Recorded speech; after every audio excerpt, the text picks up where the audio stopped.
Hi everyone, so it's the morning after the night before for me. What do I mean by that? Well, last night at Wembley, my two favourite coaches in the world went head to head in Mauricio Pochettino and Pep Guardiola, with Tottenham playing against Manchester City. Those that saw the game with us saw the state of the pitch due to the American football game being played on it sort of 24 hours before.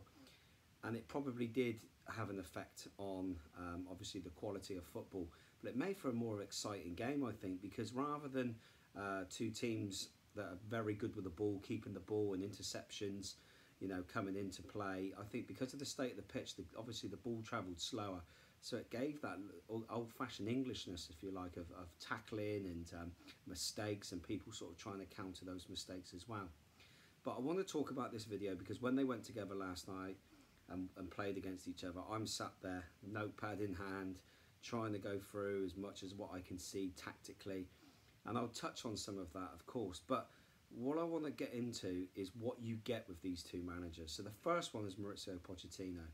He came to this country to manage Southampton. Now, at the time, he did inherit a decent squad. There was Lallana, there was Lambert. He had young, hungry players, and he got the best out of those players. He was very, very intense in his coaching. He raised the level of intensity in the training sessions.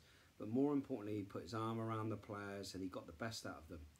And that's what he's done at Tottenham. When you think of what he's taken on at Tottenham to get them at the level they are. Now, I know that there's some Spurs fans out there, and I know there's pundits out there that are saying that Spurs, to go to the next level, should be spending money. Tottenham do spend money, but they're not a club that you would say will go out and spend 60, 70, 80 million pound on a player like Liverpool, like Chelsea, like City. They're a different model. So what Pochettino has done is absolutely incredible. When I wrote the blog about Mauricio Pochettino, the one in Brave New World by Guillaume Balaguer, what was in my mind then, and what I've said now is, this is a real big transition period for Tottenham Hotspur Football Club. They had their last season at White Hart Lane, they had the season away at Wembley, and now they've got this controversy where they're not in their new stadium yet. So what Pochettino is delivering is quite unbelievable, really. He's getting them playing a level of football that Tottenham have never seen before. Now, that's Tottenham have never seen before. It doesn't mean to say that it's good enough to beat Manchester City, or it's good enough to win a league, or even a cup. But that will come by the way they play. It's not what you do, it's how you do it. And Pochettino deserves so much credit for giving young players the opportunity to play, but also making players better. And what I saw last night was a team that was able to compete with Manchester City. I thought on the night Manchester City were the better team, but Tottenham, they had a thing about them where they wanted to work together, they pressed together. At times it didn't work, but they had a plan. And they were well drilled, you can see they're well coached, and given opportunities with Lamela, for example, and maybe the rub of the green, they would have got a point. So overall, if I was a Tottenham fan, I'd be delighted to have Mauricio Pochettino, because I don't see anyone else going into that football club with the circumstances around transfers, around the new stadium, and taking it on to another level at this point. The most key thing for Tottenham is to make sure that Pochettino is happy. Now, obviously, with the Real Madrid job coming up, Pochettino is going to be a front runner, and there's only so long before his stock may drop. So, for example, the job he does at Tottenham, will Real Madrid look at that in 12, 24, 3 months' time, 3 years, 4 years' time, and actually decide that, you know, his stock has dropped, or someone else has come along and they're the new, fresh new thing. So Pochettino's got a big choice to make, I believe. But what you get with Pochettino is someone that galvanises a squad, that gets the best out of the senior players and the new ones coming through, and a real good mix. I think he's a fantastic manager for Tottenham, and if he was to leave, the football club that I believe he'd be best suited to would be Manchester United. When you look at United bringing through all those players over the generations and the years, okay, and building from the bottom up, that's what I think they need at the moment. Mourinho is a winner. He'll go on to win things, I'm sure, even with Manchester United given the time, I believe. But in the long term, someone like Pochettino would be a fantastic fit for them. So what do you get with Pep? Well, it's called Pep's Disciple, and I've been waiting to do a video on this, and I'm looking to basically go into more depth about Pep. But what you get with Pep, the biggest wind-up that I get is Pep's a fraud. He goes to Barcelona and inherits a good squad. That's not true. You know, if you read the blogs that I've wrote about them, they were, you know, living the lifestyle and drinking, you know, the champagne lifestyle, but playing, you know, pretty much with hangovers, if you like. It was Guardiola that went in there and revolutionised the way that Barcelona and the way lots of coaches around the world think. When he went to Bayern Munich, yes, he did inherit the Champions League winners, but arguably all those players have said that the 3 Bundesliga titles that he won, of course, they argue that they were playing and they were better and were playing better football. The Champions League is one of those things, guys, where Bayern Munich, you know, in their history, okay, what gives Guardiola the right to go in there within 3 years, win 1, 2 or even 3 Champions League? In their history, it just goes to show that the gap between winning those Champions Leagues is massive. So there's other good sides around, and the Champions League comes down to the cream of the cream. Yeah, to be the very best of those fine margins or details.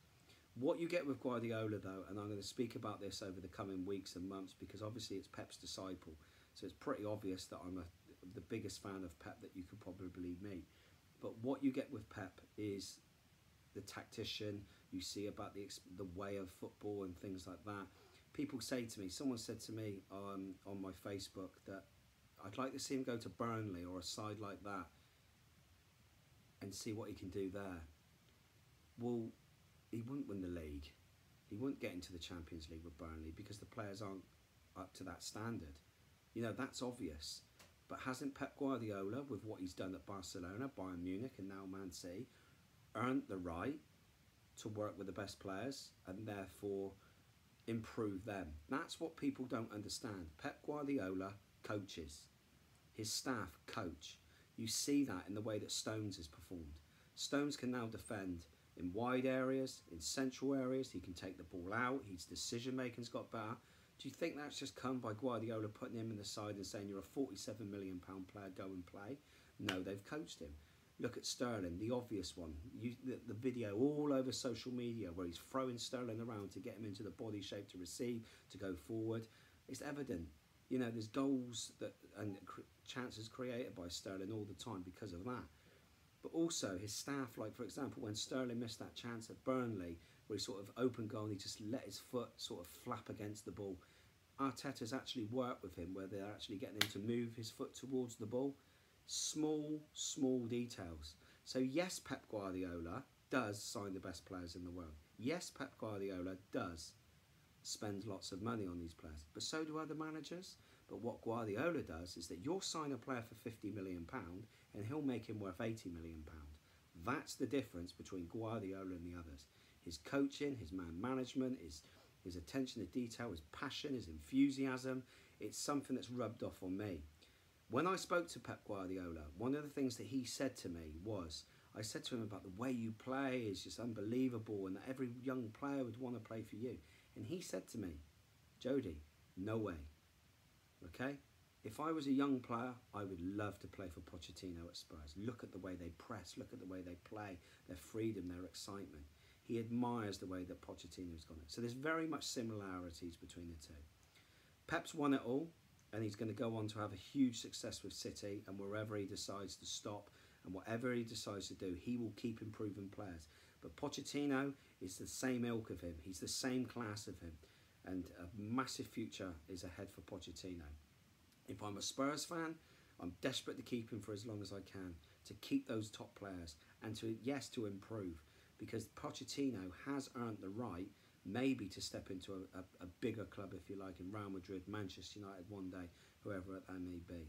So when I say that in the next breath, why would Pep Guardiola go to Burnley? Why would Pep Guardiola go to Everton or whoever to prove himself?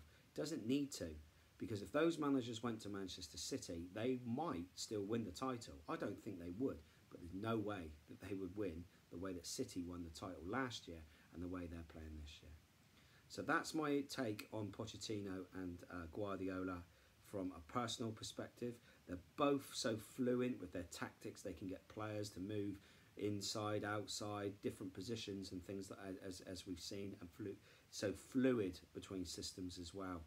So I think we need to embrace that the Premier League now has arguably got the best managers or coaches, or at least a huge percentage of the crop of the best are in the Premier League now. So it was interesting to see, it was enjoyable to see, and it was great to see two football teams trying to win the game. You know, circumstances with the pitch we've already talked about, but I enjoyed it, and as an aspiring coach that continued to watch the development of Pochettino and Guardiola, it just fits in nicely with my last few videos about having heroes, and these two are certainly my heroes. I want you to subscribe to the page if you haven't already. I want you to comment, let me know what you think of Pochettino and Guardiola. Which one would you have in charge of your club, or who else would you have? And I look forward to seeing you all soon. Cheers, guys.